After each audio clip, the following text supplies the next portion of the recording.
ଦେଖନ୍ତୁ ଆପଣ ଜାଣିଛନ୍ତି ଓଡ଼ିଶାର ମାନ୍ୟବର ମୁଖ୍ୟମନ୍ତ୍ରୀ ନବୀନ ବାବୁ ନିଷ୍ପତ୍ତି ହିଁ ସର୍ବଶ୍ରେଷ୍ଠ ନିଷ୍ପତ୍ତି।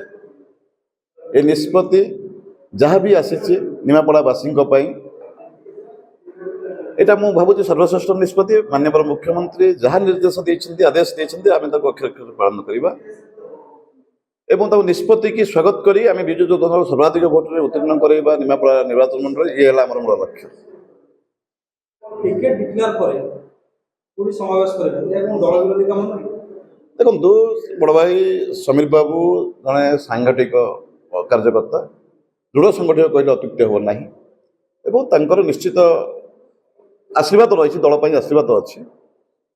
ক্ষোভ ଥାଇପାରେ ମନ ଭିତରେ, କିନ୍ତୁ ଦଳକୁ ବିଚ୍ୟୁତ ନ କରିବା ପାଇଁ ମାନେ ତାଙ୍କର ଯେଉଁ ବ୍ୟତିକ୍ରମ ନ କରିବା ପାଇଁ ତାଙ୍କ ମନ ଭିତରେ କନଫିଡେନ୍ସ ଅଛି ଏବଂ ଦଳ ନିଶ୍ଚିତ ଗୋଟିଏ ନିର୍ଦ୍ଦେଶ ଆସୁଛି ମାନ୍ୟବର ମୁଖ୍ୟମନ୍ତ୍ରୀଙ୍କର, ତାକୁ ଆମେ ନଜର କରି କାର୍ଯ୍ୟକ୍ରମକୁ ଆହୁରି ସୁନ୍ଦର ସରସରେ ଆଗେଇ ଦେବା। ଆଶା କରୁଛୁ, ବିଶ୍ୱାସ କରୁଛୁ ବଡ଼ ଭାଇ ସମୀର ଭାଇଙ୍କର ଯେଉଁ ଥିଲା ଗୋଟେ ক্ষোভ ପ୍ରକାଶ ଥିଲା, ଦଳ ଭିତରର କଥା, ଦଳର ବାହାର କଥା ନୁହେଁ। ବୋଧ ହୁଏ ଆଗାମୀ ସମୟ ନିଶ୍ଚିନ୍ତ ଉଚ୍ଚକୋଟୀର ହେବ ଏବଂ ପ୍ରଶଂସନୀୟ ହେବ। ଦେଖନ୍ତୁ ଏ ତ ଦଳ କଥା ଆଜ୍ଞା, ସବୁ ତ ବିଜୁ ଜନତା ଦଳର କାର୍ଯ୍ୟକର୍ତ୍ତା ସବୁ ଏବଂ କେଉଁଠି ନା କେଉଁଠି ବିଜୁ ଜନତା ଦଳ କାର୍ଯ୍ୟକର୍ତ୍ତା। ଆପଣ ଜାଣିଛନ୍ତି ମଇଁଷି ସିଂହ ଫଟା ଜୁଟିଲା ବେଳକୁ ଗୋଟା, ତେଣୁକରି ଶଙ୍ଖ ହିଁ ନାଦ ବାଜିବ, ଶୁଭ ଶଙ୍ଖ ହିଁ ଆରମ୍ଭ ହେବ ନିମାପଡ଼ା ନିର୍ବାଚନ ମଣ୍ଡଳୀ ଆଉ ଗୋଟେ ସର୍ବଶ୍ରେଷ୍ଠ ନିର୍ବାଚନ ମଣ୍ଡଳୀ ପରିଗଣିତ ହେବ ସମଗ୍ର ଓଡ଼ିଶାବାସୀଙ୍କ ପାଖରେ।